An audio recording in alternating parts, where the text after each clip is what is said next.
نحمدہ و نصلی علی رسولہ الکریم اما بعد میرے دوست اور انتہائی محترم، قابل عزت اور قابل تکریم اور منجھے ہوئے مستند عالم دین اور مفتی طارق مسعود صاحب دامت برکاتہم، اللہ ان کی زندگی میں برکت عطا فرمائے، بڑا دین کا عالمی کام کر رہے ہیں ماشاءاللہ، اللہ قبول فرمائے۔ ان کی بعض باتوں سے بعض ساتھیوں کو اختلاف ہو جاتا ہے، ان کی بعض باتیں ساتھیوں کی سمجھ میں نہیں آتی، تو اس لیے اس کی وضاحت کرنا ضروری ہے کہ صادر وہ مستند عالم دین ہے اور منجھو عالم دین ہے اور بڑے درجے کے وہ کہا جا سکتا ہے کہ فقہا میں شامل ہیں، شہرت اپنی جگہ پر لیکن علمی طور پر بھی بڑے مضبوط ہیں، اور جو بھی یعنی ثقہ کہا جا سکتا ہے۔ تو انہوں نے بات بیان کی شاید ممبر سے، اپنی مسجد سے یا کسی مجلس میں، کہ اذان کا جواب دینا چاہیے۔ اصل فتویٰ اسی پر ہے کہ اس جمعے کی دوسری اذان کا بھی جواب دینا چاہیے، باقی کوئی کلام نہ کرے انسان۔ اذان دیکھیں، اذان کا پس منظر یہ ہے کہ نبی کریم صلی اللہ علیہ وسلم کے دور میں، حضرت صدیق اکبر رضی اللہ تعالیٰ کے دور میں، حضرت فاروق اعظم رضی اللہ تعالیٰ کے دور میں، یہاں تک کہ سیدنا عثمان غنی رضی اللہ تعالیٰ کے دور تک اذان ایک ہوتی تھی جمعہ کی۔ اختلاف بھی جمعہ کی اذان پر ہے، تو ایک ہوتی تھی، اس لیے امام اعظم ابو حنیفہ رحمۃ اللہ علیہ کا فتویٰ وہی ہے کہ چونکہ اذان ایک ہے تو اسی کا جواب دینا ضروری، اسی کا جواب دینا لازم ہے۔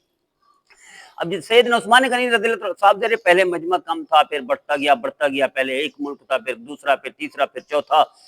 پہلے لاکھوں میں تھے مسلمان، پھر کروڑوں میں، اب عرب 1.5 ارب کے قریب مسلمانوں کی تعداد ہے، اور 60 سے زیادہ ممالک دنیا کے ہر خطے میں، 7 بر اعظم میں مسلمان موجود ہیں۔ آپ مشرق میں چلے جائیں، آپ مغرب میں چلے جائیں، آپ شمال میں چلے جائیں، آپ جنوب میں چلے جائیں، دنیا کے ہر خطے میں، ہر کونے میں مسلمان موجود ہے، تو 1.5 ارب پلس مسلمانوں کی تعداد ہے، تو صدر بڑھ گئے ہیں، بہت زیادہ تعداد ہے۔ تو سید عثمان غنی رضی اللہ عنہ جب یہ تعداد بڑھ گئی، مجمع بڑھ گیا اور علاقہ بڑھتا چلا گیا، تو انہوں نے 2 اذانوں کا فرما دیا، دوسری اذان کا۔ اب چونکہ امام اعظم ابو حنیفہ رحمۃ اللہ فرماتے ہیں کہ اذان تو ایک ثابت ہے، لہذا اسی کا جواب دینا ہے۔ اب سیدنا عثمان غنی رضی اللہ عنہ کی اذان، وہ بھی خلفائے راشدین میں سے ہے، اور نبی کریم صلی اللہ علیہ وسلم کا فرمان ہے، میری سنت اور خلفائے راشدین کی سنت وہ ایک معنی میں ہے، اور صحابہ کی اتباع بھی۔ آپ نے ارشاد فرمایا میرے صحابہ سارے عادل ہیں، میرے صحابہ اللہ کہہ رہے جنتی ہیں،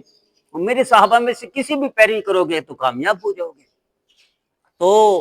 اس اعتبار سے حضرت امام اعظم ابو حنیفہ رحمہ اللہ کے دونوں ہونہار شاگرد، جنہوں نے فقہ حنفی کو بام عروج تک پہنچایا، دنیا میں ڈنکا بجا دیا، شہرت بجا دی، پوری دنیا کے چیف جسٹس حضرت امام اعظم ابو حنیفہ رحمہ اللہ کے شاگرد تھے امام ابو یوسف رحمہ اللہ، پوری دنیا کے سب سے بڑے مصنف حضرت امام ابو حنیفہ رحمہ اللہ کے وہ تھے، اور امام شافعی رحمہ اللہ کے استاد امام اعظم ابو حنیفہ کے شاگرد امام محمد رحمۃ اللہ علیہ تھے، جنہوں نے وہ پہنچا دیا دنیا کے کونے کونے میں امام اعظم ابو حنیفہ رحمہ اللہ کے مسلک کو، امام اعظم رحمۃ اللہ علیہ کی تعلیمات کو۔ تو یہ دونوں صاحبان فرماتے ہیں کہ دوسری اذان بھی چونکہ وہ خلفائے راشدین میں سے ہیں، صحابہ میں سے ہیں،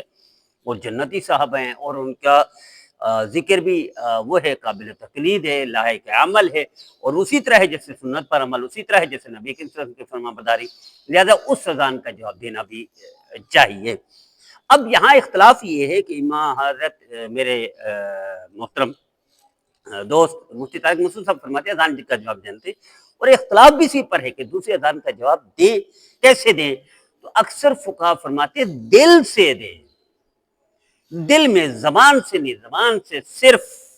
خطیب دے گا، صرف امام دے گا، اور باقی حضرات اذان کا جواب دیں گے، لیکن وہ دل سے دیں گے۔ اذان کا جواب ہے لیکن یہ دل سے ہے، بس اتنا سمجھنا ضروری ہے، اور اتنا ہی عرض کرنا اور سمجھانا ضروری ہے۔ اللہ ہم سب کو نبی کریم صلی اللہ علیہ وسلم اور صحابہ کرام رضوان اللہ تعالی اجمعین کی